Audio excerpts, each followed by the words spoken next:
Favourite speaker हैं, क्योंकि जैसा मैं बार बार कहता हूँ कि एज ए डॉक्टर मैंने जितने भी लोगों को जानता हूँ सबसे ज़्यादा उनके पास नॉलेज है। सिर्फ हेल्थ के बारे में ही नहीं, और भी चीज़ों के बारे में, लेकिन हेल्थ के बारे में आप भी उनको सुनेंगे तो आपको भी यही लगेगा कि इससे ज़्यादा नॉलेज आपने हो सकता है कि ना किसी को देखा हो जो इसके ऊपर बात करेंगे। और सबसे अच्छी बात क्या है कि आपको फ्री ऑफ कॉस्ट ये चीज़ें सीखने को, यहाँ पे जानने का मौका मिलेगा, जिससे आप अपने आप को हेल्दी रख सकते हैं और अपने आसपास के लोगों को भी हेल्दी रख सकते हैं। तो आप लोग की जोरदार तालियों से वेलकम करते हैं लक्ष्मीकांत सिंह जी को। आप सबका वेलकम है। मैं डॉक्टर एल के सिंह, जैसा कि हमारे मार्गदर्शक मेंटोर संजीव जी ने बताया। आप सबकी स्क्रीन पर कुछ दिख रहा होगा।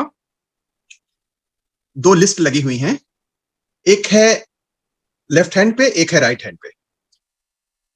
तो लेफ्ट हैंड पे लिखा हुआ है, हिंदी में पढ़ता हूं, थकान, मांसपेशियों में दर्द, कमजोरी, जोड़ों में दर्द, लंबे समय से पूरे बदन में दर्द, वजन बढ़ जाना, बीपी हाई रहना, उलझन होना, ठीक से नींद ना आना, कंसंट्रेशन ना हो पाना, सर दर्द होना, कभी कभी पेशाब बहुत तेज से लगे और अंडरवियर में ही चू जाए, या पेशाब करने के बाद दो चार बूंद टपक ही जाए, कितना भी कोशिश करें, कब्ज रहे या पेट लूज मोशन हो जाए, इंग्लिश में कहें तो fatigue, generalize muscle pain, weakness, muscle cramps, joint pain, chronic pain, weight gain, high blood pressure, restless sleep, करवट बदल रहे हैं, कराह रहे हैं, ध्यान नहीं लग रहा, poor concentration, headaches, bladder problems and constipation और डायरिया। ये लक्षण आप में से किसी को हैं या आप जानते हैं किसी को? कोई बताएगा? नहीं जानते किसी को तो आप मुझे जान लीजिए, मेरे अंदर इनमें से ज्यादातर लक्षण थे। उस समय मैं अल्ट्रासाउंड करता था, और जानते हैं आप अल्ट्रासाउंड जहां होता है, कभी आपने कराया हो या करवाया हो, तो वहां धूप तो लगती नहीं, क्लोज चैम्बर होता है। मैं सुबह जाता था और सूर्यास्त के बाद ही लौटता था। तो मेरे शरीर में भयंकर दर्द होता था। मतलब ये सारे लक्षण में से, मतलब 80% लक्षण मेरे अंदर थे। तो मैं सोचता था कि क्या रीजन है। अच्छा, लोग मेरे पास आते थे जांच कराने, और कभी कभी जांच करा के हमसे कहते थे डॉक्टर साहब आप ही दवा लिख दीजिए। मैं दवा भी लिख देता था, लेकिन मुझे वो लक्षण थे, मैं परेशान था। मैं एक या दो बार पड़ी एक्सीडेंट हुआ था, मेरा बोन फ्रैक्चर हुए थे। तो घर में बताता था, मैंने अपने अपलाइन से भी बताया, लेकिन लोगों ने कहा वो साइकोलॉजिकल हो सकता है, स्ट्रेस है या व्हाटएवर, लेकिन समाधान नहीं मिला। फिर क्या हुआ, एक पेशेंट आया और उसने अपनी जांच कराई हुई थी। जांच में उसने कहा कि डॉक्टर साहब दवा लिख दीजिए। तो मैंने दवा लिख दी, और फिर वो आया लगभग 1 महीने बाद और मेरे पैरों पे गिर पड़ा कि डॉक्टर साहब मुझे तो आराम हो गया। क्योंकि उस समय इतने पेशेंट हुआ करते थे और स्ट्रेसफुल में कंडीशन में था काफी ज्यादा। तो मैंने कहा कि मैं भूल गया था कि क्या हुआ। उसने कहा कि आपके पास मैं 1 महीने पहले आया था और मुझे दिक्कत थी, आप जांच के बाद मैंने आपसे दवा लिखाई थी, आपने दवा लिखा और मैं ठीक हो गया। तो मैंने कहा कि क्या प्रॉब्लम थी। तो उसने यही सब लक्षण बताए कि मुझे बहुत थकान होती थी, बहुत दर्द होता था, ये होता था, वो होता था, मसल में क्रैम्प्स होते थे, ये सर दर्द होता था। तो मैंने कहा अच्छा। फिर मैंने सोचा कि ये लक्षण तो मेरे अंदर भी है। फिर मैं सोचा कि क्या हो सकता है। फिर उसी तरह के मैंने देखा कि कई लोगों को हमारे पास हफ्ते में 2-4 लोग ऐसे आते थे। अल्ट्रासाउंड करते समय मैं पेशेंट देखता था सिर्फ अल्ट्रासाउंड करने के लिए, लेकिन कुछ लोग आते थे, उनको भरोसा था कि डॉक्टर साहब जो सलाह देते हैं अच्छी सलाह देते हैं, फायदा हो जाता है। तो मैंने देखा कि कई लोगों ने कहा कि हमें फायदा हुआ। तो मुझे लगा कि ये लक्षण मेरे अंदर भी है। अब आगे की बात देखते हैं। राइट हैंड साइड पे आपके कुछ दिख रहा होगा, osteoporosis, osteopenia, heart disease, high blood pressure, obesity, metabolic syndrome, diabetes, autoimmune diseases, multiple sclerosis, rheumatoid arthritis, osteoarthritis, bursitis, gout, infertility, premenstrual syndrome, Parkinson's disease, depression, seasonal affective disorder, Alzheimer's disease, chronic fatigue disease, fibromyalgia, chronic pain, periodontal disease, psoriasis. इसमें से भी मुझे आधे लगा कि ये तकलीफें हैं लक्षण, जैसे chronic pain, fibromyalgia, chronic fatigue syndrome. मैं बहुत ज्यादा थका हुआ था।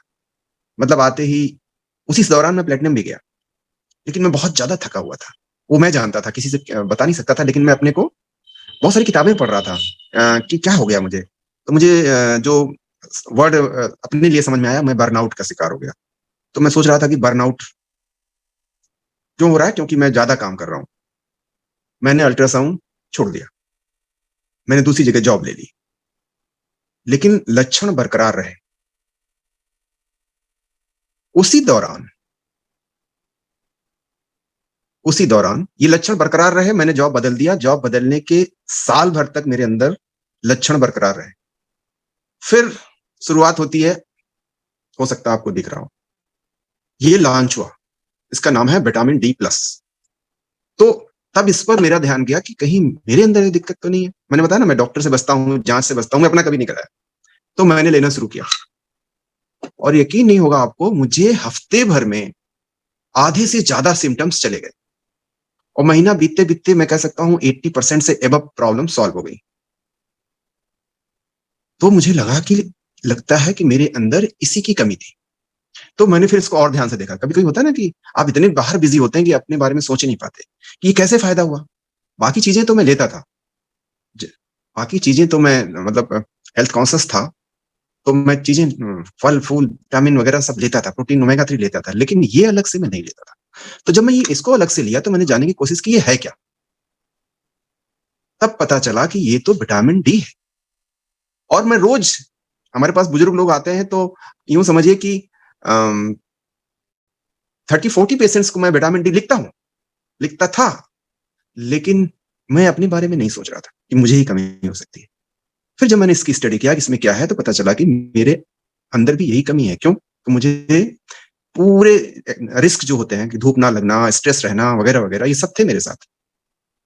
तब मैंने इसकी स्टडी किया, और जब हमारे रिस्पेक्टेड सर संजीव जी ने हमें मौका दिया, तो मैंने कहा कि मैं बात करूंगा रियल स्टोरी जो मेरी खुद की है। उसके बाद मैंने यूं समझिए सैकड़ों लोगों को रिकमेंड किया, और सब ने मुझे मतलब थैंक यू से ज्यादा जो भी संभव शब्द होता है वो दिया, क्योंकि वो सब परेशान थे। उसके बाद मैं जिन सेंटर्स पे भेजता हूँ उनसे स्पेशल मैंने रिक्वेस्ट किया कि भाई विटामिन डी का लेवल जरूर जांच कराइए, और सभी में नॉर्मल से कम आया। ऑलमोस्ट जो अलग से नहीं ले रहे थे, अलग से जो लोग विटामिन डी नहीं ले रहे थे, सब में कम पाया गया। तो मैंने सोचा कि शुरुआत इससे करते हैं। आप लोग इसका स्क्रीनशॉट ले लीजिए, आप लोगों से बात करिए कि इनमें से कोई लक्षण तो नहीं है। अगर हैं तो आप उनकी जांच करा लें, और चाहें तो सीधे शुरू कर सकते हैं। तो इसने कैसे काम किया, मैं आपको खा के दिखाता हूं। मैंने ऐसे लिया और ऐसे खाया।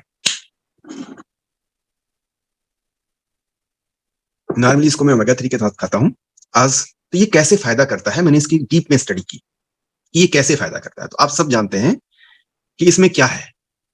इसका नाम है विटामिन डी प्लस, और इसमें होता है vitamin D3, K2, quercetin and liquorice. ये कैसे काम करता है और क्यों इतना असरदार मेरे लिए प्रूव हुआ, और फिर इंटर्न बहुतों के लिए प्रूव हुआ, मैं इस पे बात करूंगा। तो विटामिन डी के बारे में आप सब लोग जानते हैं कि कैल्शियम के एब्जॉर्प्शन में मदद करता है, बोन में कैल्शियम के डिपोजिशन में मदद करता है, ये सब आप लोग जानते हैं। तो विटामिन डी की मेरे अंदर और बहुत सारे लोगों के अंदर जो अलग से नहीं ले रहे हैं, कमी है, और खासकर उनमें बिल्कुल कमी है जिनके अंदर सामने लिखे हुए लक्षण हैं। तो विटामिन डी और क्या करता है, आप सभी लोग नेट पे सर्च कर सकते हैं, लेकिन मैं कुछ चीजें बताऊंगा। Vitamin D calcium, magnesium, phosphorus के आंतों में से हमारे ब्लड में एब्जॉर्प्शन और उसके बोन में डिपोजिशन का काम करता है। इसके अलावा मुझे फायदा जो हुआ, अच्छा, इसी दौरान कोरोना भी आया, लोग घर से बाहर नहीं निकले, तो फिर बहुत सारी मैंने रिपोर्ट्स पढ़ी कि देखा गया जिनको भी भयंकर कोरोना हुआ, उनके सबके शरीर में विटामिन डी का लेवल वेरी लो था। तो पता चला कि विटामिन डी तो इम्यूनिटी भी अच्छी करने के लिए बहुत जरूरी है। फिर इस पर और रिसर्च चला इसी दौरान, पिछले 3-4 सालों में इसे बहुत रिसर्च हुआ, जितना पहले कभी नहीं हुआ। पता चला कि ये यंग बनाए रखने के लिए बहुत जरूरी है। मैं अपनी बेटी से अभी कह रहा था, 2-3 बार कहा कि अपनी लाइफ का सबसे अच्छा समय ये मेरा बीत रहा है पिछले 3-4 महीनों से, क्योंकि मैंने वॉच किया कि कोई ना कोई बदन में दर्द मेरे हमेशा रहा, लेकिन इधर 3-4 महीनों से मैं पेन फ्री हूं। पेन फ्री होना बहुत बड़ी बात है, मतलब मेरे लिए। और जिनको है उनके लिए, जिनको पेन जो पेन फ्री है उनको मैं सैल्यूट करता हूँ। लेकिन पेन एक ऐसी चीज है, दर्द ऐसी चीज है जिसकी वजह से आदमी मजबूर होकर डॉक्टर के पास जाता है और डॉक्टर पेन किलर देता है। डॉक्टर खुद पेन से जूझ रहा है, तो कैसे काम करता है? तो इसने कैसे काम किया? एक तो विटामिन डी 1900 इंटरनेशनल यूनिट इसमें है और डेली इसकी जरूरत है। मैंने उसमें डबल डोज लेना शुरू किया था, अभी सिंगल लेता हूँ। इसके अलावा इसमें जो चीज है K2 है। K2 आप शायद जानते हो ना जानते हो, बहुत ज्यादा इस पर डॉक्टर्स ध्यान नहीं देते थे, लेकिन K2 जो है बहुत काम की चीज है, ये बाद में पता चला। K2 हमारे हार्ट के लिए, बोन्स के लिए, ऑस्टियोपोरोसिस के लिए, सबके लिए बहुत फायदेमंद पाया गया है। और पता चला कि K2 होना ही चाहिए। अगर K2 नहीं होता तो जो हम कैल्शियम वगैरह जो भी हमारे बॉडी में जाता है, उसका हड्डियों के साथ साथ उसका डिपोजिशन खून की नलियों में हो जाता है। तो खून की नलियों में कैल्शियम डिपॉजिट ना हो, इसके लिए K2 का बहुत बड़ा रोल है और बहुत सारे काम करता है। तो पता चला कि K2 जो इसमें था, ये भी हमें फायदा किया। फिर तीसरी चीज पता चली कि इसमें क्वेरसेटिन है। क्वेरसेटिन एक तरह का पिगमेंट है, फाइटो पिगमेंट है या फाइटो न्यूट्रिएंट है, जो केवल फलों में या पौधों में या पत्तियों में ही पाया जाता है और ये ज्यादातर लोगों के शरीर में कम है। और इसका जो क्वेरसेटिन है बहुत ही हाई ग्रेड का है। और ये क्या क्या काम करता है, इसको बहुत सारे नाम है। इसको मतलब फ्लेवेनॉइड्स भी कहते हैं, है ना, बाकी चीजें आप जानते हैं, लेकिन इसका काम क्या है? तो ये एंड आप जानते हैं कि सभी डिसीजेस जो क्रॉनिक है, लंबे समय तक बॉडी में रहती हैं, इन्फ्लेमेटरी डिसीजेस है। सभी डिसीजेस स्लो या क्रॉनिक इन्फ्लेमेशन का परिणाम है। और ये क्वेरसेटिन जो है एंटी इन्फ्लेमेटरी काम करता है, ये मुझे पता चला। और ये जो हमारे मेटाबॉलिक डिसऑर्डर्स को मैनेज करता है, आजकल मेटाबॉलिक सिंड्रोम शब्द आप सुन रहे हो, लोगों का मोटापा बढ़ रहा है, इसमें भी इसका बहुत बड़ा रोल है। पता चला ये आर्थराइटिस, मेरा एक्सीडेंट कई बार हुआ, घुटनों में डैमेज हुआ। पता चला आज से मैं बता रहा हूं कि नियर अबाउट 18 ईयर्स पहले मेरा घुटनों में दर्द होता था, क्योंकि 97-98 में मेरे घुटने के डैमेज हुआ था। मैंने एम्स से इलाज कराया, बात बनी नहीं, लेकिन इस बीच मेरे घुटने की तकलीफें खत्म हो गई। मैंने आपको बताऊं कि 9-10 हजार का जूता लिया, क्योंकि मेरी एड़ियों में दर्द रहता था, शायद जूते से सही हो जाएगा। पता चला कि इससे सही हुआ, विटामिन डी प्लस से सही हुआ। ये मैं अपनी पर्सनल बात बता रहा हूँ।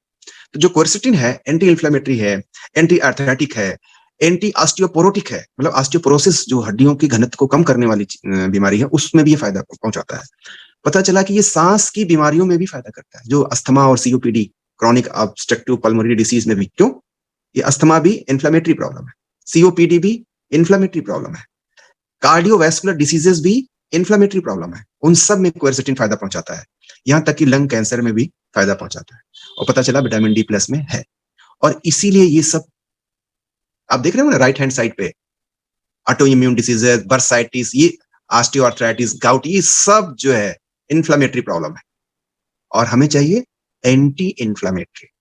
और ये हमारे लिए प्रूव हुआ, मेरे लिए एंटी इन्फ्लेमेटरी।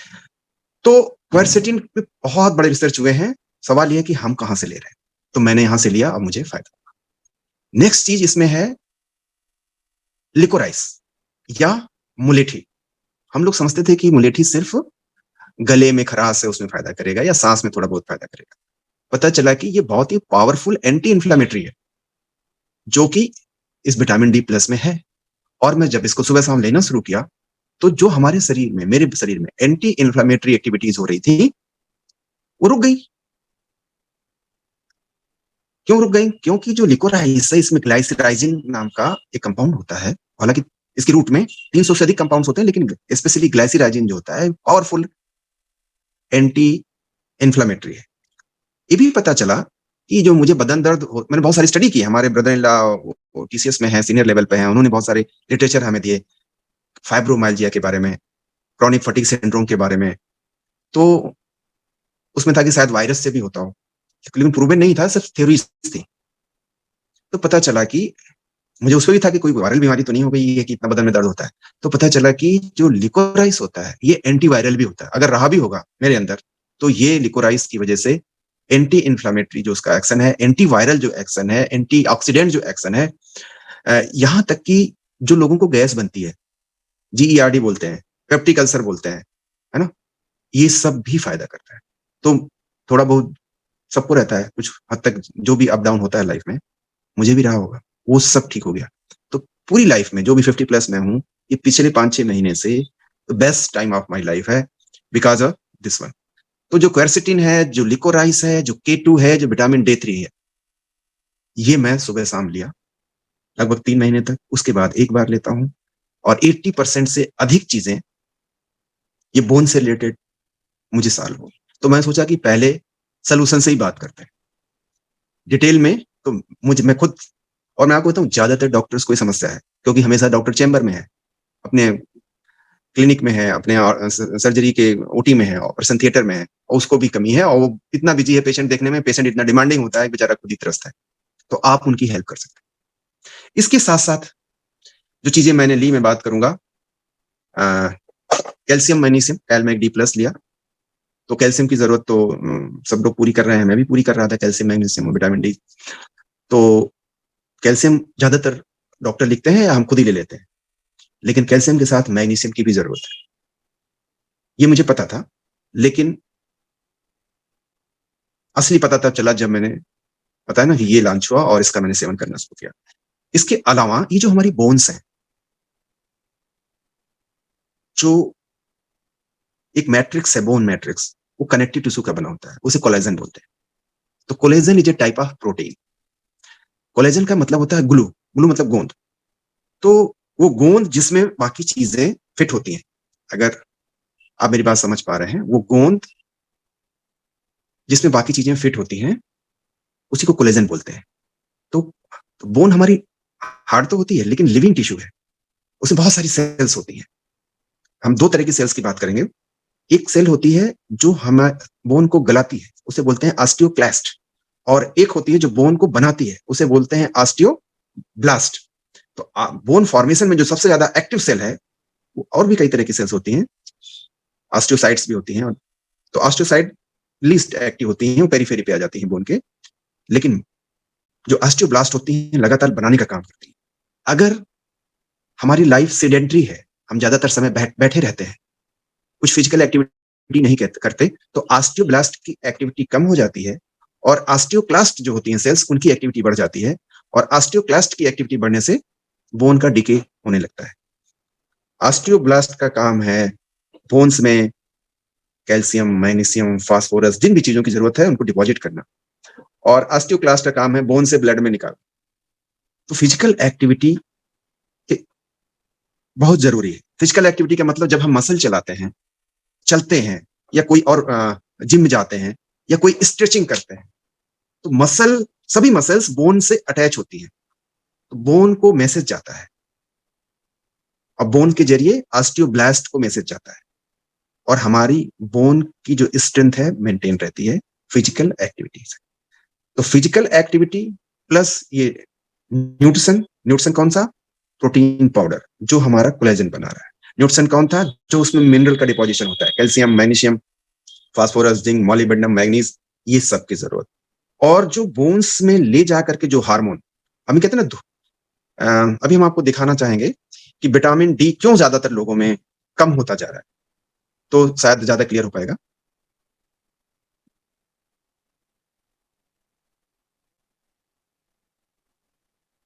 तो ज्यादातर लोगों में विटामिन D की कमी क्यों हो रही है? हम सोचते हैं केवल शायद धूप ना लगना समस्या है, या कोई और बात है, तो नहीं, वो कई लेवल पर हमारा विटामिन D का फॉर्मेशन होता है। आप देख रहे होंगे, ये लेफ्ट हैंड साइड पे आपके जो ब्राउन स्क्वायर बना है, उसमें लिखा हुआ है सबसे नीचे कोलेस्ट्रॉल। तो कुछ हद तक हमने कोलेस्ट्रॉल हमारे फायदे भी करता है, क्योंकि अंतिम में कोलेस्ट्रॉल से ही विटामिन D बनता है। तो स्किन में जब धूप लगती है, तो कोलेस्ट्रॉल से फर्दर चेंज होता है, डिहाइड्रो कोलेस्ट्रॉल बनता है, या हम डाइट से कुछ लेते हैं, लेकिन ये हमारा एक्टिव फॉर्म नहीं है। डिहाइड्रो कोलेस्ट्रॉल से लिवर में जाकर के उसका हाइड्रोक्सिलेशन होता है, और 25 कोलेस्ट्रॉल या 25 डी बनता है। 25 डी या 25 डाईहाइड्रोक्सीकोलिकैल्सिफेरॉल एनफ नहीं है, वो एक्टिव फॉर्म नहीं है। फिर किडनी में जाकर के 125 डाईहाइड्रोक्सीकोलिकैल्सिफेरॉल बनता है। यानी इतने स्टेप्स पूरे होने के बाद ये किडनी के नीचे जो लिखा हुआ है, ये एक्टिव फॉर्म बनता है। तो कुछ ना कुछ गड़बड़ हर जगह है। हम ज्यादातर समय कपड़े पहनते हैं, सनस्क्रीन भी लगाते हैं, धूप भी नहीं होती है, बदली भी होती है, तो पहले ही स्टेप पे प्रॉब्लम है। अगर पहला स्टेप पूरा कर लिया तो दूसरा स्टेप, लीवर में बहुत सारे लोगों को समस्याएं हैं, फिर तीसरा स्टेप, बहुत सारे लोगों को किडनी में भी समस्याएं हैं।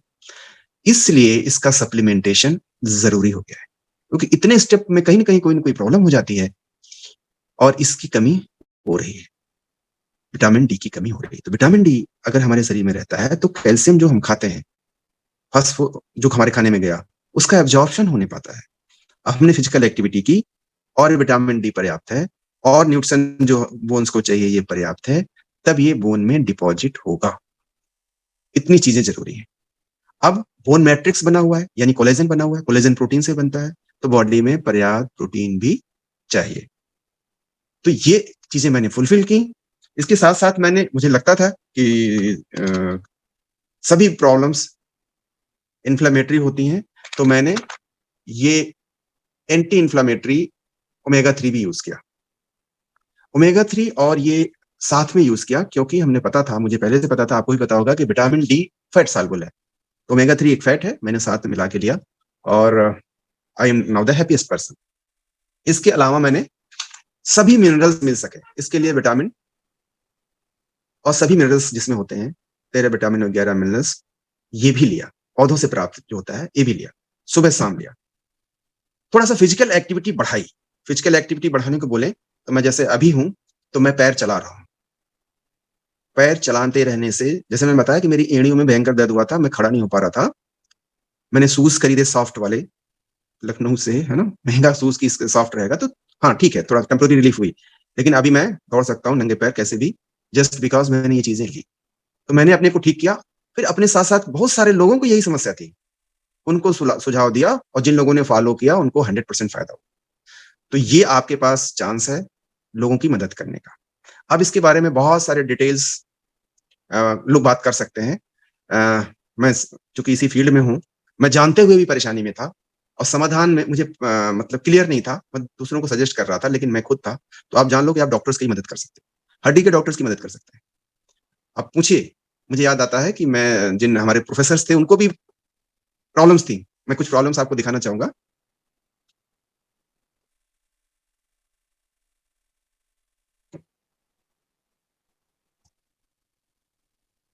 ये प्रॉब्लम्स हो सकता है स्क्रीन पर आपके अभी आ गया हो या आने वाला हो।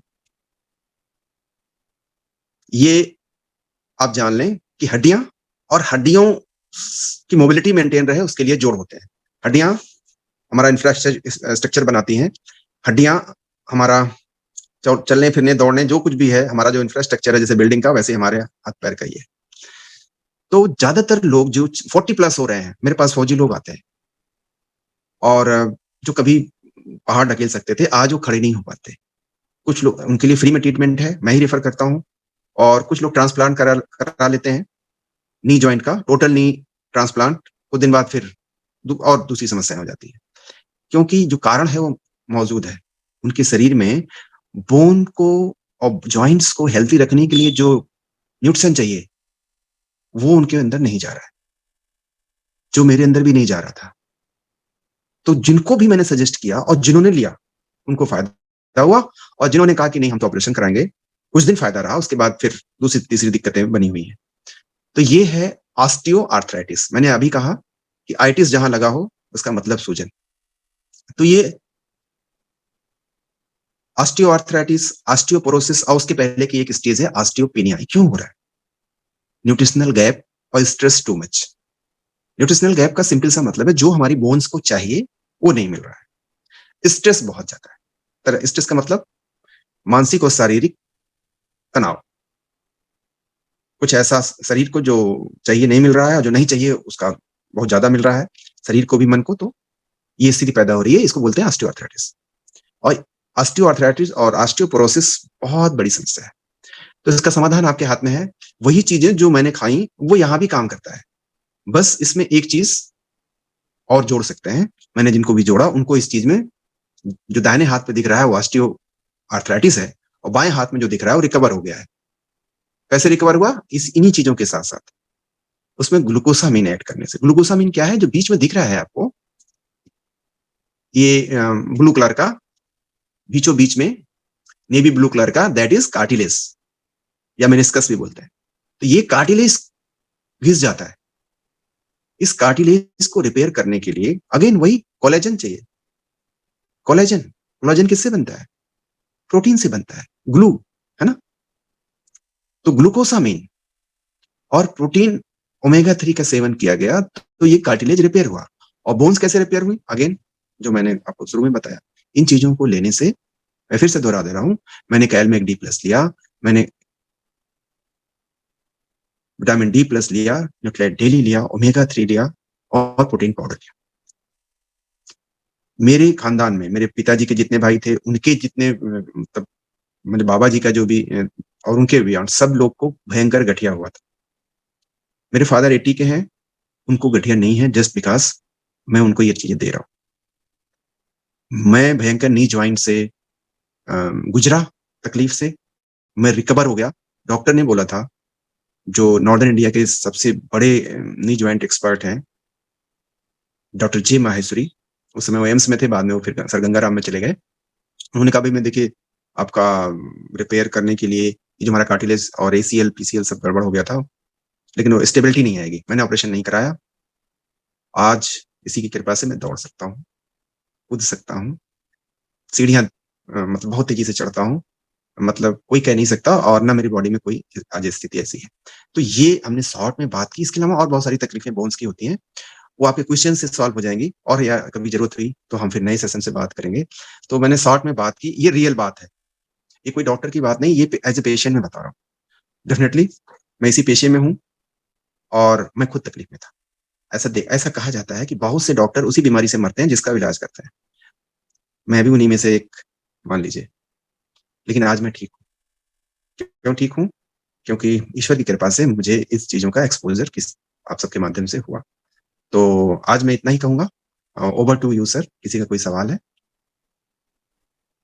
बहुत बढ़िया, हम लोग एक बार जोरदार तालियां बजा सकते हैं। इतना बहुत ही इंपॉर्टेंट इन्फॉर्मेशन हम लोगों को मिली। और देखिए, मैंने कहा था ना कि हम आज ये सीख सकते हैं कि हम कैसे हेल्दी रह सकते हैं। और अभी डॉक्टर साहब ने बताया कि ऐसे ऐसे केस जहाँ पर ऑपरेशन, जहाँ पे नी रिप्लेसमेंट की बात थी, लेकिन कुछ ये सारी चीजें करने से वो उससे बच गए। तो अपना खुद का उन्होंने इतना बढ़िया एग्जाम्पल दिया।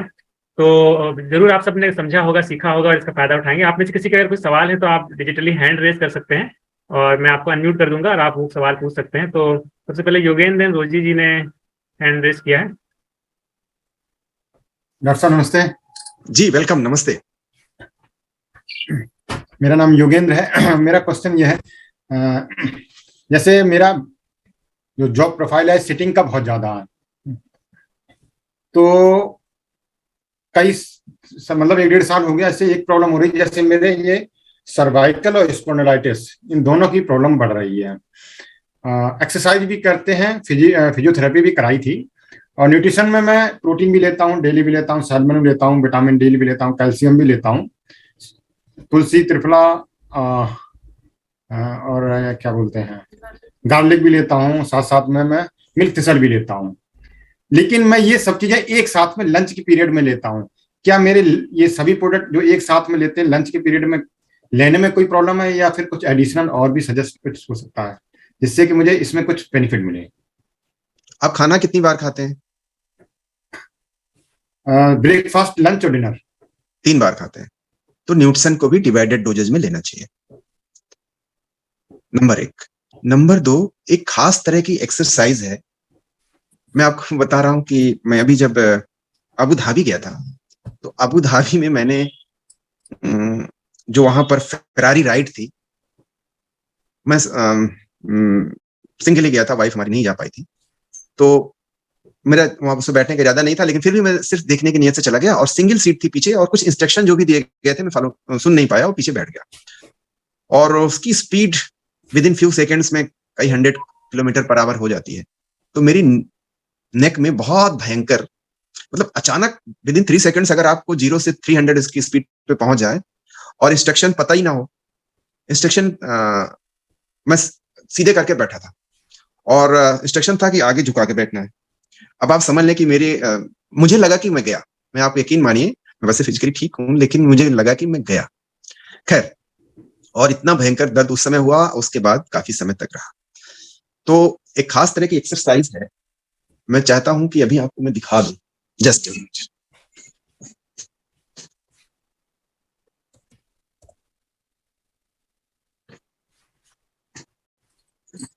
तो सपोज कीजिए कि ये है और इसको आपने ऐसे लिया और ध्यान से देखिएगा, इससे आपने गर्दन को हाथ से ऐसे किया।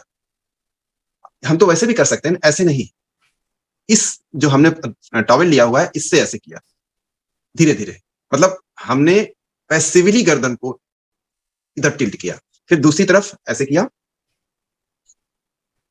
और पैसिवली, याद रखें हम ऊपर से हाथ खींच रहे हैं अगर दिख रहा हो, पैसिवली हाथ,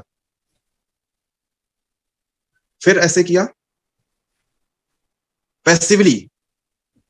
पैसिवली का मतलब है हमने अपने से सर नहीं घुमाया, हमने इसकी मदद से इसको ऐसे किया। तो पैसिवली जब घुमाएंगे तो इनफैक्ट अभी जो कार्यक्रम खत्म होगा इसमें आप करेंगे और तुरंत आपको जादू की तरह फायदा हो। न्यूटन के साथ साथ राइट फिजियोथेरेपी की भी जरूरत होती है। तो मैंने बताया ना कि मैं भी आप ही की तरह कंप्यूटर पे बैठ के पेशेंट देखता हूं और उससे भी भयंकर चीज मेरे साथ ये घट गई, लेकिन मैं ठीक हूं तो आप भी ठीक हो जाएंगे। Thank you for asking. Thank you sir, thank you sir. Next Piyush and Savita Ranjan ji ने हैंड रेज किया है। नमस्कार डॉक्टर साहब, पीयूष रंजन बोल रहा हूँ अयोध्या से। नमस्ते नमस्ते। डॉक्टर साहब, अभी आपने बात करी विटामिन डी की और मेरी पर्सनल जो है प्रॉब्लम है कि कुछ दिन से मुझे फ्रोजन सोल्जर की शिकायत आ रही है जी। और सिटिंग टाइम बहुत ज्यादा है क्योंकि ऑफिस वर्क काफी है, 5-5 घंटे लगातार बैठते हैं। बैक साइड में है तो अक्सर पेन रहता है दोनों कंधों पे जो है, और 3 महीना लगभग हो गया मुझे ये फ्रोजन सोल्जर की, जबकि मैं न्यूट्रिशन तो सारे लेता हूँ। यस। तो मैं समझ गया, मुझको भी यही प्रॉब्लम हुई थी क्योंकि मैं राइट हैंड से जो अल्ट्रासाउंड का प्रोब होता है जी जी उसको मूव कराता था और बहुत अच्छे से करने की कोशिश करता था। जी। तो हमारी बुक्स में मेंशन्ड है कि ऑर्थोपेडिक समस्याएं, खासकर ये जो आपको हुआ, ये जरूर होता है जो लोग अच्छे से करते हैं। तो मैंने भी अच्छे से किया और मेरे भी शोल्डर में बड़ी दिक्कत आई। इसके पहले जब मैं मेडिकल कॉलेज में था मेरी रैगिंग हुई और सीनियर्स ने कुछ ज्यादा ही कुछ किया तो उस समय भी दिक्कत हुई थी। तो उसमें तो यानी कि मैं इस तकलीफ से गुजरा हूं, मैं समझ सकता हूं। तो जो चीज आपको फायदा करेगी न्यूट्रिशन के साथ वो मैं अभी आपको बता दे रहा हूं, इसको ध्यान से देखिएगा। सपोज कीजिए ये टॉवेल है जी। तो अगर आपको दिख जाए तो समझिएगा, मैं आपको दिखाना चाहूंगा। मेरी पीठ दिख रही है? जी सर, जी डॉक्टर। तो याद रखिए, कुछ रबड़ का हो या टॉवेल हो, कुछ भी हो, देखिए ये जो नीचे वाला हाथ है इससे नीचे खींचे और ऊपर वाले हाथ से ऊपर खींचे। ये एक्सरसाइज दोनों तरफ से सुबह शाम 10 मिनट करने से जल्दी ठीक हो जाएगा। ये याद रखिए, बारी बारी से। दिख रहा है सबको? रंजन जी क्लियर हुआ? जी जी दिख रहा है। तो जैसे हम अपने से समझे, हम इस वाले को नीचे इतना खींचे कि ऊपर वाला हाथ पूरी तरह से जितना पीछे जा सकता है चला जाए। ये मैं दिखाना चाह रहा हूँ। दिखा आपको? जी जी। हाँ, ये और फिर मान लीजिए हमने बता तो अगेन जब ऊपर ले जाए तो पूरा ऊपर ले जाए जितना ले जा सकते, फिर जब नीचे ले गए तो फिर पूरा इस हाथ को पीछे। ये आप करेंगे अभी आपको जादू की तरह फायदा महसूस होगा, लेकिन इसको रेगुलर करते रहना। ओके। इतने अच्छे अच्छे सवालों के लिए बहुत बहुत धन्यवाद। एक चीज ये भी जानना है कि क्या इसका कुछ रिलेशन जो है डायबिटीज से भी है? सब कुछ इंटरकनेक्टेड है, एवरीथिंग इज इंटरकनेक्टेड। हम लोग प्री डायबिटिक ये जैसे में आ गए हैं। ध्यान से सुने, ये तो मैंने बात की पार्टिकुलर फ्रोजन जॉइंट की, या पहले भैया जो ने जो पूछा स्पॉन्डिलाइटिस, सर्वाइकल स्पॉन्डिलाइटिस, ये कहीं के लिए भी। ये जैसे फोड़ा फुंसी होता है तो मरहम लोकल लगाते हैं, एंटीबायोटिक सिस्टमिक खाते हैं, एंटीबायोटिक खाते हैं पूरी बॉडी में जाती है। तो चाहे ये फ्रोजन शोल्डर हो, चाहे ऑस्टियोआर्थराइटिस हो, चाहे सर्वाइकल स्पॉन्डिलाइटिस हो, चाहे और कुछ हो, बेसिकली सेल डैमेज हो रहा है। तो सेल डैमेज, तो ग्रुप ऑफ सेल्स यानी टिश्यू डैमेज, तो ग्रुप ऑफ टिश्यूज यानी ऑर्गन डैमेज। तो हमें उस डैमेज से रिकवर कराना है थ्रू एक्सरसाइज, और एक्सरसाइज मॉडरेट में, एग्जॉस्ट नहीं करना है। तो पर और न्यूट्रिशन लेना है, रेस्ट करना है, फार्मूला वही है। लेकिन कोई स्पेसिफिक जगह है जहां पर प्रॉब्लम ज्यादा है तो इस स्पेसिफिक जगह को भी हम कवर करते हैं। तो डायबिटीज में क्या होता है, बढ़ा हुआ ग्लूकोज लेवल सेल को डैमेज करता है। जी तो ग्लूकोज लेवल को भी मेंटेन रखेंगे और सब मेंटेन हो जाएगा। हम लोग एक दूसरे के साथ बने हुए हैं। जी तो आप समझे कि मैंने बहुत सारी तकलीफों को प्रैक्टिकल अपने ऊपर ठीक किया है और ठीक करने वाले पेशे में भी हूँ। तो ये मेरा प्रॉमिस है आप सभी से कि जो भी तकलीफें हैं, अगर हम लोग इंटरकनेक्टेड रहेंगे तो एक दूसरे को क्रिएट करके तकलीफें दूर करेंगे, स्वास्थ्य अच्छा करेंगे। Sure sir, thank you very much. Next Ramu ji ने इसमें क्वेश्चन डाला था चैट में। रामू जी आप अनम्यूट कर लीजिए।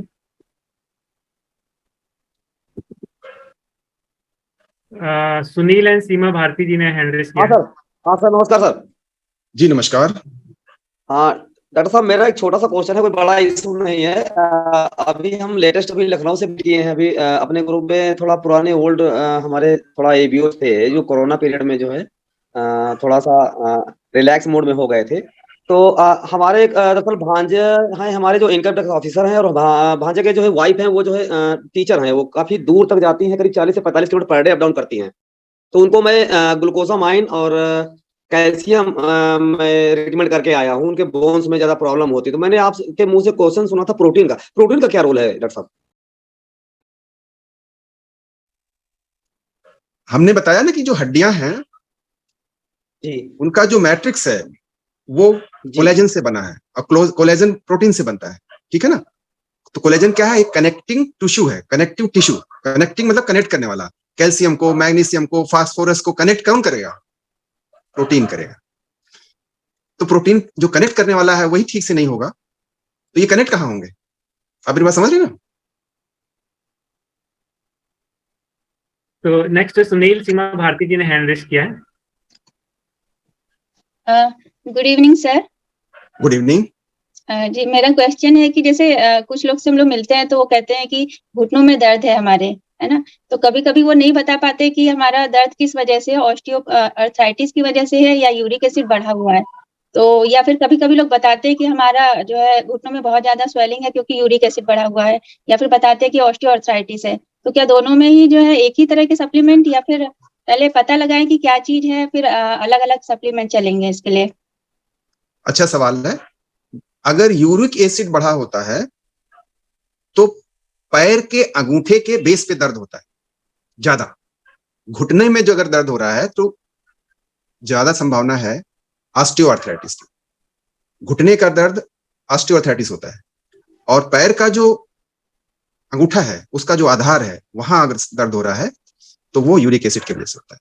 तो घुटने में कोई दर्द बता रहा है तो मान के चलिए कि उसका जो मेन प्रॉब्लम है वो ऑस्टियोआर्थराइटिस की वजह से है। लेकिन हो सकता है उसका यूरिक एसिड भी बढ़ा हो, लेकिन यूरिक एसिड का दर्द नॉर्मली छोटे जोड़ों पे होता है। जी सर। एक क्वेश्चन सर मेरा भी था। आपने बताया कि पर टैबलेट विटामिन डी प्लस का जो है 1900 IU का है सर। तो नॉर्मली सर हम लोगों का डेली का जो स्टैंडर्ड कितना होता है, कितने आयुष के लिए होना चाहिए? बहुत अच्छा सवाल है। अब इसको हमें आपको मान के चलना चाहिए कि एमवे और न्यूट्रीलाइट जो बनाने वाले हैं ना वो ऑलरेडी इंटरनेशनल स्टैंडर्ड्स को फॉलो करते हैं, ऑलरेडी स्टैंडर्ड्स को फॉलो करते हैं। तो एक टेबलेट में जो भी है वो हमारे जरूरत के हिसाब से ही है। तो उसमें ज्यादा बट केमिस्ट्री बायोकेमिस्ट्री में जाने की जरूरत नहीं है। Got it? ओके। क्या चलेगा सर डॉक्टर साहब इसमें? जो मैंने बताया जिसकी जरूरत है। बोन्स को जी। किसकी जरूरत है मैंने बताया, ध्यान से सुनिए फिर से। Vitamin D. बोन्स को थोड़ा सा फिर से सुन लें। जी। बोन एक सॉलिड दिखने वाली रचना है जो हमारे शरीर को के इंफ्रास्ट्रक्चर को सपोर्ट करती है। जैसे आपका घर बना होगा या बनेगा तो पिलर्स पे बनता है। तो पिलर में क्या होता है, मतलब लोहे की सरिया भी होती है, कंक्रीट भी होता है, लेकिन मेन चीज उसको बांधने वाला सीमेंट भी होता है। गॉट इट ना? जी। तो उसी तरह से हड्डी में जो बांधने वाली चीज है वो प्रोटीन से बनती है, कोलेजन, कनेक्टिव टिश्यू।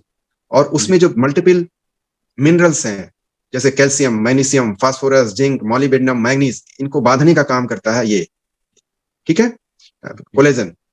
और इन सबको ठीक से बोन तक पहुंचाने का काम, और जो आपने खाया है उससे एब्जॉर्ब करने का काम आंतों से, ये विटामिन डी का रोल है। ठीक है ना? जी। तो ये सब चीजें जब पहुंचती है और साथ ही साथ हमने जाना यहाँ पे कि जो क्वेरसिटिन है और जो लिकोराइस है और जो K2 है, ये भी सप्लीमेंट करता है विटामिन डी के फंक्शन को। तो इससे हमें बोन हेल्थ को मेंटेन करने में मदद मिलती है। बहुत अच्छा सवाल है, लेकिन आप अपने डॉक्टर के टच में रहें।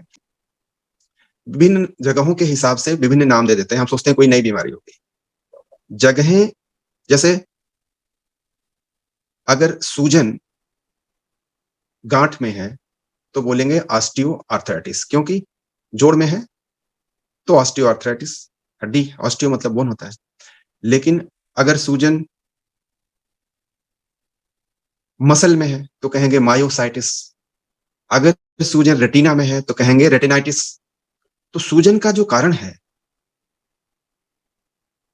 वो भी लगभग एक जैसा है, सूजन वाली जगह डिफरेंट है बस। तो जगह रेटिना है तो रेटिनाइटिस, अगर जगह किडनी है तो नेफ्राइटिस, अगर जगह जोड़ है तो ऑस्टियोआर्थराइटिस।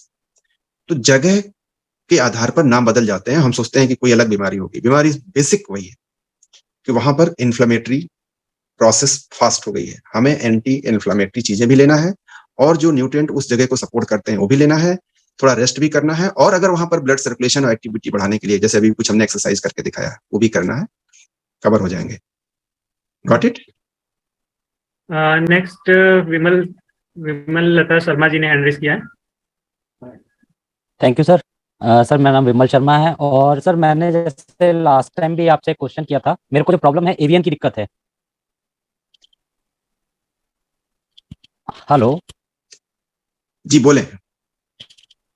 सर मेरे को एवियन की दिक्कत है, तो मैं सर इस समय डेली कैलमैक्डी, ओमेगा 3 और विटामिन D3+ और प्रोटीन पाउडर ये मैं यूज कर रहा हूँ। बट मेरे सर क्वेश्चन ये था कि मेरी नीज में पेन ज्यादा आ रहा है, इसमें वो कंटिन्यूअसली बना ही रहता है दर्द। और जब से मैंने अपने सप्लीमेंट्स में विटामिन डी यूज किया था तब से मुझे थोड़ा सा रिलैक्स मिला, उससे वो मैंने खुद ही पर्सनली देखा उसको। और लेकिन सर नीज में मेरे पेन रहता है काफी ज्यादा। तो देखिए, आपको जो एवैस्कुलर नेक्रोसिस है, मैंने पिछली बार ही बताया था, वैस्कुलर सिस्टम मतलब होता है सप्लाई करने वाला, वेसल्स, खून की नलियां। तो आपका काम बैठे रहने वाला है? सर साइट पे भी रहता हूँ, मेरा आर्किटेक्चरल वर्क है, मैं बाय प्रोफेशन आर्किटेक्ट हूँ, तो साइट पे भी रहता हूँ और बैठ के भी काम। तो जब वहां का वैस्कुलर सिस्टम काम नहीं कर पा रहा है ड्यू टू आपका पोस्चर ऐसा हो या ड्यू टू कोई इंजरी हुई हो या आपका काम ऐसा है, तो वैस्कुलराइजेशन वहां पर उतना अच्छा नहीं काम कर रहा है। आपका खून की नलियों के थ्रू जो सप्लाई होनी चाहिए उस पार्टिकुलर आर्गन में अच्छे से नहीं हो पा रही, तो न्यूट्रिशन आप दे रहे हैं उससे फायदा है। साथ ही साथ आपको थोड़ा और फायदा होगा अगर आप ginseng with ginkgo biloba use करें। जिंको बायलोबा वेजोडायलेटर का भी काम करता है।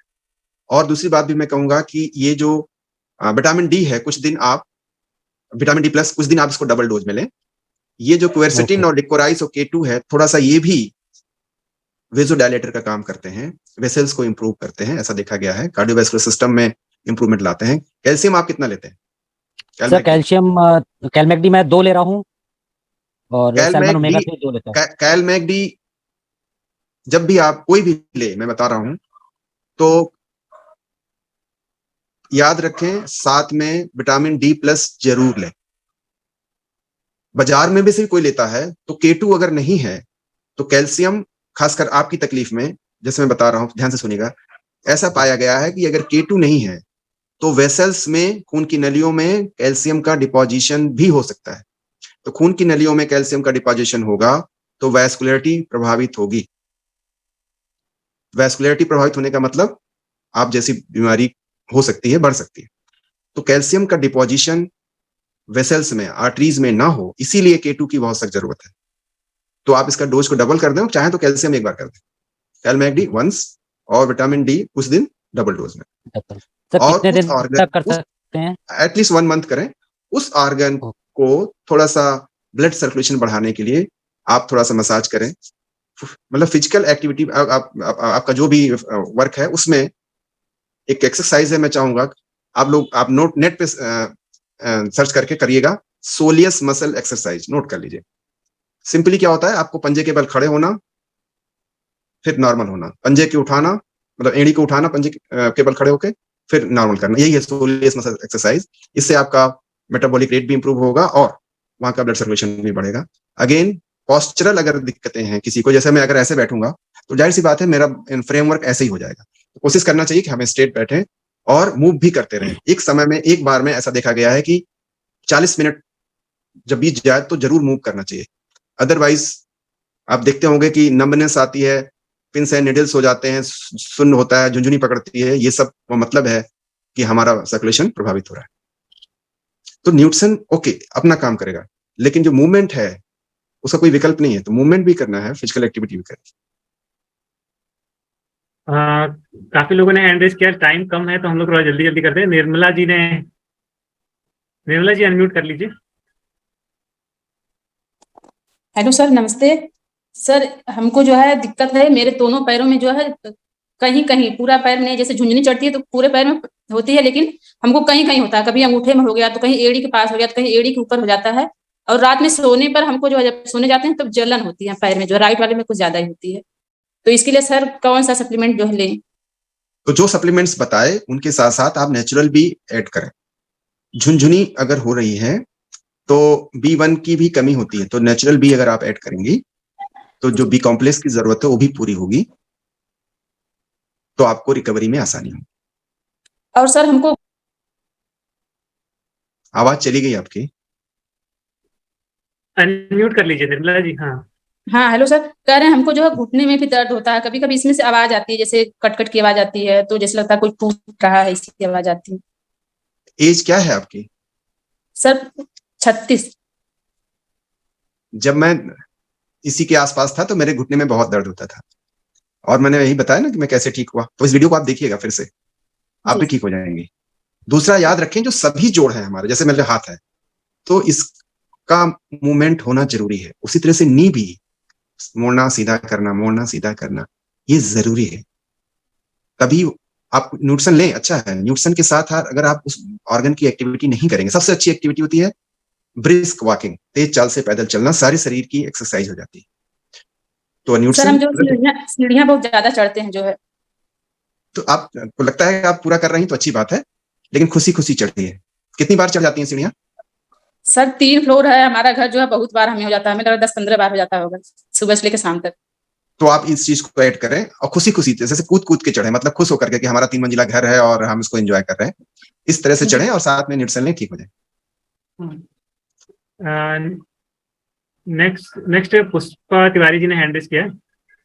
हाँ सर, यही दिक्कत हमको भी हो रही है। इसमें ज्वाइंट में बहुत पेन हो रही है, दोनों कंगनी में हो रही है, दोनों घुटने में हो रही है, एड़ी में इतना दर्द हो रही है कि अगर मैं सो के उठ रही हूँ सुबह तो पैर नहीं रखा जा रहा है, और जब चेयर पे बैठ रही हूँ कुछ देर बाद उठ रही हूँ तो चल नहीं पा रही हूँ, जैसे लगता है कि सुई चुभ रही है। इसमें बहुत परेशान हो, रात में तो सोने जा रही हूँ तो नींद भी नहीं आ रही है, इतना पेन हो रही है सर। तो मैंने सबसे पहले जो स्क्रीन पर शो किया था वो आप फिर से पढ़िए, और पवन और प्रांजल की मदद से इस वीडियो को फिर से देखिएगा और इसको करिएगा, और मुझे बताइएगा 10 दिन बाद आपको आधे से अधिक आराम मिल चुका होगा, गारंटेड।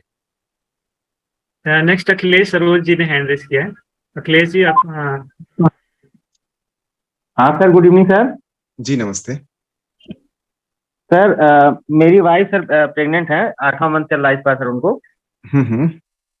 तो सर ये लेटती हैं तो सर इनकी पीठ दर्द करती है सर, ये क्या प्रॉब्लम सर? लेटनेस ज्यादा प्रॉब्लम है कि ऐसे चलता है सर इस समय? पहला बच्चा है? हाँ सर। उनको न्यूट्रिशन आप फुल डोज में दे रहे हैं? हाँ सर। तो याद रखें, करवट लेटें, करवट लेटें। जैसे जब हम सीधे उसे कहते हैं ना सुपाइन, या मतलब पेट ऊपर करके लेटते हैं तो पूरा वजन उसी पे आता है जिस जगह दर्द हो रहा है। तो करवट लेटने पर जो बेड होगा उस पर जाएगा। याद रखें, जो भी प्रेग्नेंट लेडीज होती हैं, या वैसे भी इन जनरल लेडीज को प्रेगनेंसी में खाना खाने के बाद बाएं करवट और 2-4 घंटे बाद दाहिने करवट भी लेट सकते हैं। सही लेटने की विधि है, और नॉर्मल कंडीशन में साइड में और पेट के बल लेटना चाहिए, पीठ के बल कम लेटना चाहिए। पीठ की हेल्थ के लिए ऐसा माना गया है। कोई भी जानवर, गाय भैंस बकरी, पीठ के बल नहीं लेटता, साइड में सब लेटते हैं और उनका हेल्दी रहते हैं। तो हमें भी उनसे सीख सकते हैं। नेक्स्ट सोनिया शर्मा जी ने हैंड रेज किया। Good evening sir. जी नमस्ते। मेरी वाइफ है, इनको पिछले 1 सप्ताह से नी के आसपास दर्द हो रहा है, जैसे कि लपक के दर्द होता है नी के आसपास, और जो टेल बोन है उसमें पेन हो रहा है। तो हमने बताया ना, देखिए पेन क्या है, सब लोग समझें। पेन एक मैसेज है, सिग्नल है। जैसे यहाँ पर अगर मच्छर काटता है तो पेन हुआ या चुभन हुई या खुजली हुई, जो भी हुआ, तो इट मीन्स यहाँ पर कुछ गड़बड़ है। तो हमें उस गड़बड़ी को दूर करना चाहिए, ना कि पेन को। गड़बड़ी दूर होगी तो पेन अपने आप चला जाएगा। ठीक है, फॉर टाइम बिंग हम पेन किलर भी ले सकते हैं, लेकिन वो जो गड़बड़ी है वो दूर करना है। और गड़बड़ी दूर करने का हमने बताया, जो मेरे साथ खुद घटा है, इसको जरूर 2-3 बार देख करके संजीव जी की मदद से आप ये चीज लें, 100% रिकवर हो जाएंगे। नेक्स्ट ज्ञानमती जी ने हैंड रेस किया। ज्ञानमती जी अनम्यूट कर लीजिए। नमस्ते सर। जी नमस्ते। सर मेरे एड़ी में दर्द था कई महीने से, मतलब 3-4 महीने दर्द था। मैं अपोलो में दिखाई थी तो डॉक्टर ने बोला था कि हड्डियां बढ़ गई है। फिर मैं 1 महीना की दवा ली।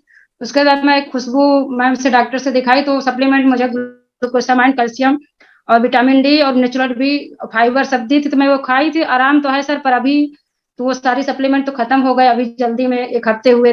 और मेरे जैसे आराम है पर बहुत ज्यादा नहीं आराम, जैसे कभी बैठ जाते हैं पैर लटका के तो फिर खड़े होते तो बहुत दर्द होता है। सर क्या वो सप्लीमेंट मैं फिर से रिपीट करूं या कोई और कुछ चेंज करना है? सप्लीमेंट रिपीट करें और पहनने के लिए सॉफ्ट जी स्लीपर्स, जूते जुतियां जो भी है सॉफ्ट यूज करें। मैंने भी यही किया अपने लिए और मैं ठीक हुआ।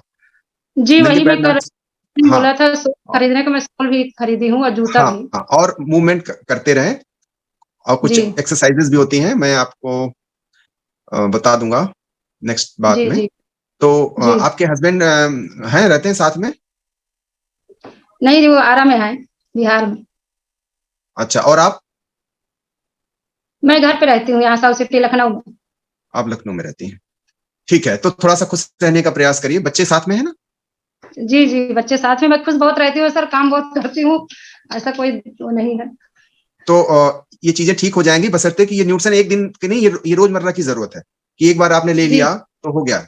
ये न्यूट्रिशन है, ये हमेशा चाहिए। ये कोई पेन किलर जैसी दवा नहीं है कि आज ही जरूरत है।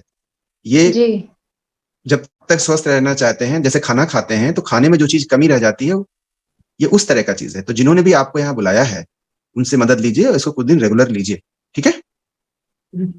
जैसे मैं ठीक हो गया हूँ फिर भी ले रहा हूँ। जी विश्वजीत कुमार जी ने हैंड रेस किया है। बस अब लास्ट क्वेश्चन ले लेते हैं।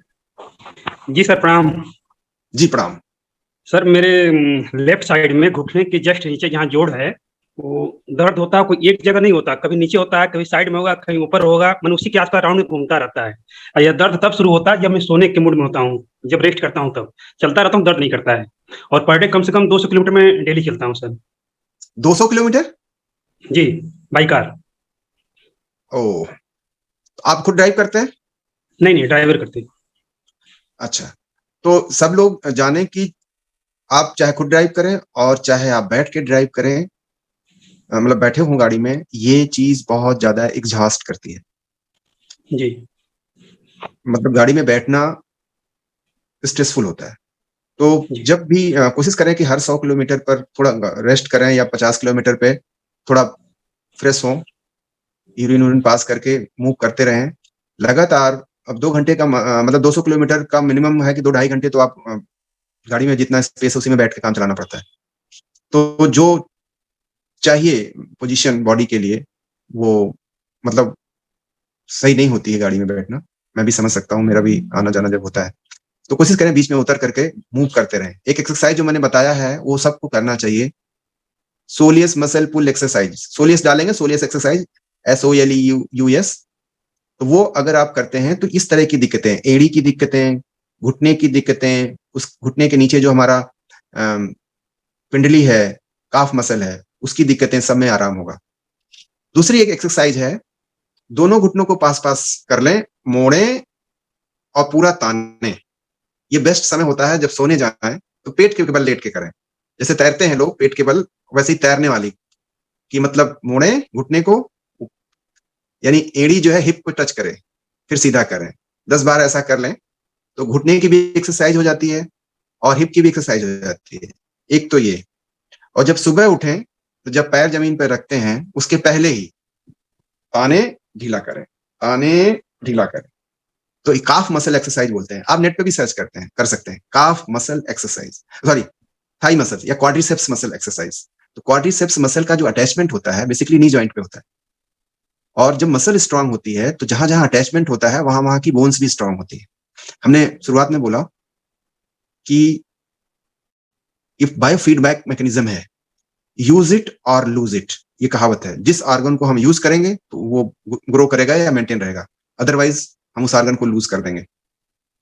तो हमें टेल की जरूरत नहीं थी, देखिए हमारे पूर्वजों में टेल रही होगी, आज टेल हमारे नहीं है। हमारे कान नहीं हिलते हैं, लेकिन और जानवरों ने अभी यूज करते हैं तो उनके कान, घोड़े के कान हिलते हैं, हमारे नहीं हिलते। क्यों? कि हम कान का उस मसल का यूज ही नहीं कर रहे। तो जिस चीज का हम यूज नहीं करेंगे वो धीरे धीरे लूज करेंगे। Thank you. पूनम सरोज जी ने हैंड रेज किया है, टाइम हो गया है, तो बस पूनम जी अनम्यूट कर लीजिए। थैंक यू सर मौका देने के लिए। नमस्ते जी। आवाज नमस्ते आ रही है सर? मेरी उम्र जो है 38 ईयर और वजन लगभग 60-61 के बीच में है, और मुझे जैसे लगता है कि मेरा जो बायां घुटना है वो दाहिने घुटने के अपेक्षा कुछ हल्का सा महसूस होता है, जैसे यूं कहें कि मुझको लगता है खोखला हुआ है दाहिने की अपेक्षा। क्या ऐसा हो सकता है क्या कि केवल एक ही घुटने में कोई? आपका दाहिना हाथ चलता है कि बायां हाथ? सर दाहिना ज्यादा चलता है। तो ये जान लें, सभी लोग जान लें कि जो जिस हैंड के होंगे, कोई लेफ्ट हैंडी होगा, कोई राइट हैंडर होगा, तो जैसे हम राइट हैंड के हैं तो हमारा राइट हैंड ज्यादा स्ट्रांग होगा, राइट लेग भी ज्यादा स्ट्रांग होगा इन कंपैरिजन टू लेफ्ट। तो जिस हाथ का या पैर का ज्यादा यूज होगा तो रिलेटिवली कंपैरेटिवली दूसरे से ज्यादा स्ट्रांग होगा। तो अगर हम चाहते हैं कि वो जो वीक महसूस कर रहा है वो भी स्ट्रांग हो जाए तो उससे भी काम लें। कभी कभी लेफ्ट से ब्रश करिए, कभी कभी लेफ्ट वाले को जैसे मैंने बताया उसकी एक्सरसाइज ज्यादा करिए। तो ये सोलियस मसल वाली एक्सरसाइज आप सभी लोग करेंगे तो ये चीजें बैलेंस हो जाएंगी। किचन में खड़े खड़े भी एड़ी को उठाना नीचे रखना, उठाना नीचे रखना हो सकता है। सभी महिलाएं कम से कम 2 घंटे किचन में गुजारती हैं, तो 2 घंटे तो खड़े खड़े एक्सरसाइज हो जाएगी और आपको बहुत फायदा। कुछ लोगों ने फिर से हैंड रेस किया है तो कुछ पूछना चाह रहे हैं, जैसे सुनील जी, सीमा जी, कि ऐसे गलती से हो गया। जी सर, एक क्वेश्चन और था मेरा। जैसे कुछ लोग को अर्थराइटिस की प्रॉब्लम बहुत ज्यादा हो जाती है तो उनकी हड्डियां टेढ़ी हो जाती हैं एकदम, है ना? तो क्या सप्लीमेंट चलाने पे वो वापस सही हो जाती हैं? देखिए, सप्लीमेंट का काम है जो सेल्स को चाहिए वो हम प्रोवाइड कर रहे हैं, लेकिन जो स्ट्रक्चरल डिफॉर्मिटी हो गई है, जैसे हमने बताया ना, जैसे पोस्चरल डिफॉर्मिटी, हम ऐसे करके बैठते हैं तो सप्लीमेंट हमें सीधा नहीं कर देगा। सीधा तो हमें अपना विल पावर से ही करना होगा, प्रैक्टिस से ही होगा। तो जो चीज न्यूट्रिशन करेगा, सप्लीमेंट करेगा, वो न्यूट्रिशन करेगा। लेकिन जो चीज पोस्चर में गड़बड़ हो गया, पोस्चर के लिए कुछ और भी रिहेबिलिटेशन चीजें होती हैं, कुछ डिवाइसेस होती हैं, वो करने से सीधा हो सकता है। जी सर, जैसे पोस्चर तो है, लेकिन जैसे कि फिंगर्स टेढ़ी हो जाती हैं, फिंगर्स की जो हड्डियां हैं वो, तो हाँ, वो क्या?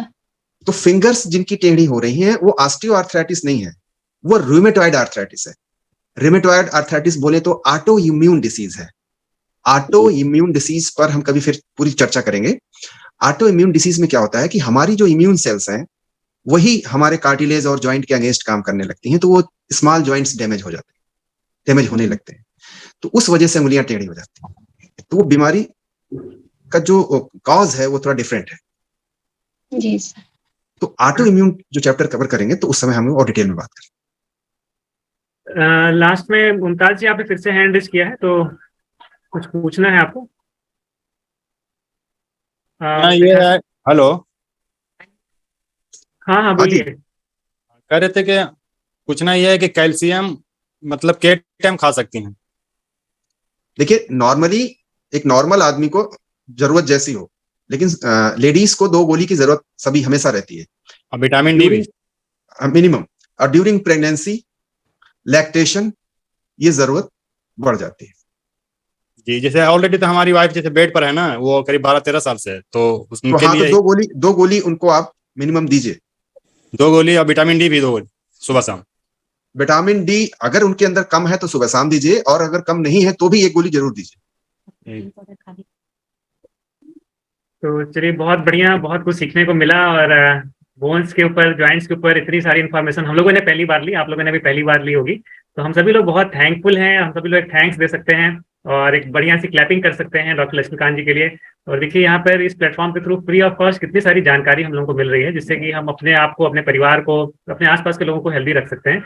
और इसका जो सबसे बढ़िया यूज है वो यही है कि आप लोग खुद इन चीज़ों को फॉलो करें और जो भी हमारे आसपास लोग हैं उनको भी हम इसके बारे में जरूर बताएं। तो एक बार फिर से हम लोग थैंक्स बोलते हैं और अगले हफ्ते फिर हम लोग आप लोगों से मिलेंगे। तो thank you doctor Laxmikant ji. Thank you Sanjeev sir और निकी मैम को, जिन्होंने हमें अवसर दिया। और हमारे सोल में है, दिल में है कि सब लोग स्वस्थ रहें और आप लोग भी इसमें सहयोग करें, खुद को स्वस्थ बनाने में और दूसरों को भी स्वास्थ्य के प्रति अवेयर करने में। Thank you. चलिए बहुत बढ़िया, सभी लोगों को गुड नाइट, फिर हम लोग नेक्स्ट वीक मिलते हैं। Good night sir.